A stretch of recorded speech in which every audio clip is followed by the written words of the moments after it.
प्रश्नोत्तरी करते समय महाराज जी से जो है लोग किस किस तरह के जो लोग जो है क्वेश्चन जो पूछते हैं, जो अचंभित करने वाले क्वेश्चन होते हैं, महाराज जी भी जो उसी तरीका से जो जवाब देने का जो है काम करते जी हैं। राधे राधे जी कैसे हैं आप? कृपा है। बस कुछ हेलो गुरु जी, राधे राधे, आप कैसे हो? इस माता जी ने बोली। और इससे आगे जो है ठहाका लगा करके हंसना और शर्माना। ऐसे में तो महाराज जी जो इनके कोई भी क्वेश्चन का जवाब ही नहीं दे पाएंगे। जब क्वेश्चन सही रूप से पूछेंगे ही नहीं तो जवाब ही नहीं दे पाएंगे।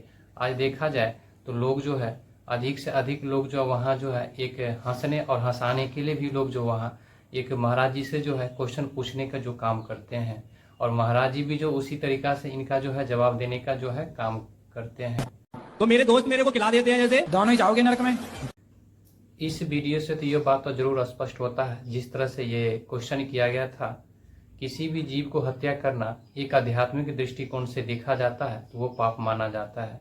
अर्थात किसी भी जीव जंतु को मारकर अपना स्वाद चखने के लिए, स्वाद लेने के लिए किसी भी जीव को हत्या करना एक आध्यात्मिक दृष्टिकोण से इसे पाप माना जाता है। इस वीडियो के माध्यम से यह स्पष्ट होता है, किसी भी विषम परिस्थिति में अगर कोई भी व्यक्ति अगर किसी विशेष व्यक्ति को अगर खिलाते हैं तो खाने वाले व्यक्ति भी इनका जो है पूरे रूप से जो है पाप का भागी बनता है, जितना कि एक मारने वाले व्यक्ति जो होते हैं।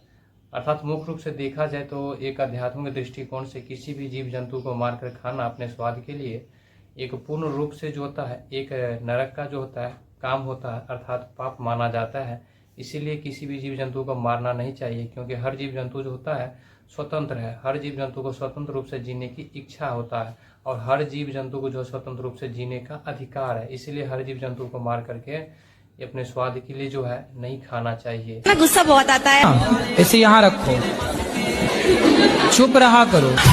इस माता जी ने किस तरह का क्वेश्चन गुरु जी से पूछ लिए। इस माता जी ने ये पूछे, महाराज जी मुझे गुस्सा बहुत आता है। तो जब बहुत गुस्सा आता है तो गुस्सा आने का जो है एक मात्र ही महाराज जी ने उपाय ये बताया, जब भी तुम्हें गुस्सा आता है तो फिंगर जो है नाक पर ले लो, और नाक पर जैसे ही ले लोगे तो ये गुस्सा जो है शांत हो जाएगा, अर्थात तो चुप हो जाना है। मुख्य रूप से देखा जाए तो महाराज जी का कहने का आशय ये हुआ, जो किसी भी विषम परिस्थिति में कभी भी जो अधिक से अधिक अगर गुस्सा आए तो वैसी परिस्थिति में क्या करना चाहिए, व्यक्ति को चुप रहना चाहिए। चुप रहने से क्या होता है, गुस्सा अपने आप जो है कंट्रोल हो जाता है। वैसी परिस्थिति में अगर ज़्यादा माथा लगाते हैं, ज़्यादा दिमाग लगाते हैं, अगर ज़्यादा बोलते हैं तो गुस्सा तो और जो है अधिक से अधिक बढ़ते ही चले जाते हैं। महाराज जी ने एकदम परफेक्ट जो है इनको जवाब दिए। कमरे में अपने आप को बंद करके और आप ही का देखती रहती।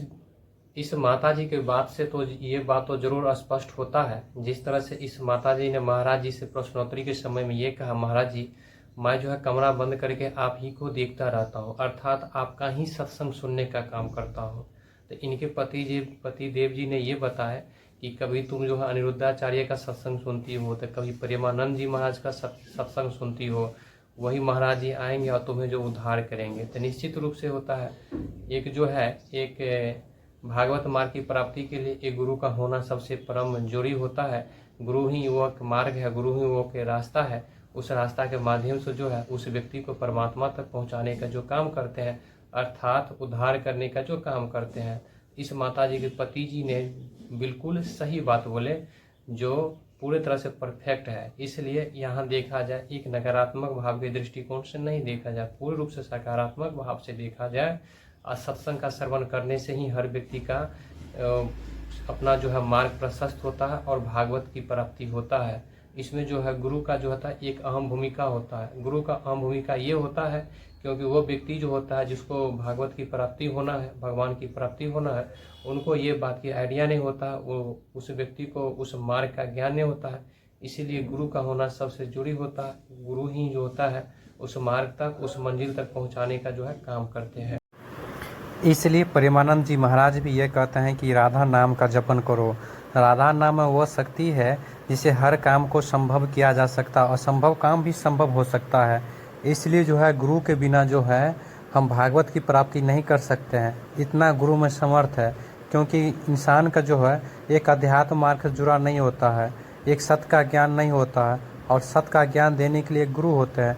वही गुरु के माध्यम से ही एक ईश्वर तत्व को प्राप्त कर लेते हैं व्यक्ति, अर्थात भागवत मार्ग को प्राप्ति करते हैं, अर्थात भगवान को प्राप्ति कर लेते हैं। इसलिए एक व्यक्ति का जीवन में गुरु को होना सबसे इम्पोर्टेंस है। गुरु है तो गुरु के माध्यम से ही भगवान की प्राप्ति आसानी से हो जाते हैं। और इस कलयुग में राम नाम का कीर्तन और सत्संग ही परम मोक्ष का जो है कारण बनता है।